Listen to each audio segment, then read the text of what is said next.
হাফবেলা কাজ করে যাচ্ছি আমরা সিনেমা দেখতে। আমরা দুজনই যাচ্ছি, আরেকজন চলে গেছে, পৌঁছে গেছে তখন। বাস স্ট্যান্ডে দাঁড়িয়ে আছি অনেকক্ষণ থেকে, আর বাস আসছে না, তাই বাস না পেয়ে অটোয় ধরে যাচ্ছি। আমাদের আসতে অনেকটা লেট হয়ে যায়, আর এদিকে রাস্তায় ভীষণ ভিড়।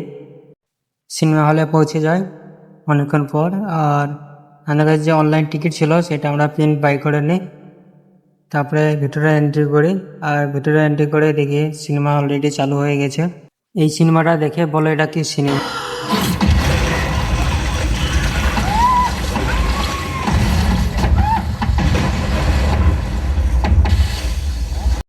4 ঘন্টা সিনেমা চলার পর সিনেমা শেষ হয়ে যায়, আমরা বাইরে চলে আসি। আর কে কে সিনেমা দেখতে গেছে অবশ্যই বলে যাবে। তারপরে এদিকে আমরা চা খেতে চলে এলাম। সিনেমা দেখে আসতে আমাদের সন্ধ্যা হয়ে যায়, আর আসার টাইমে আমরা কিছু বাজার নিয়ে চলে আসি, কারণ কাল এটা রান্না হবে।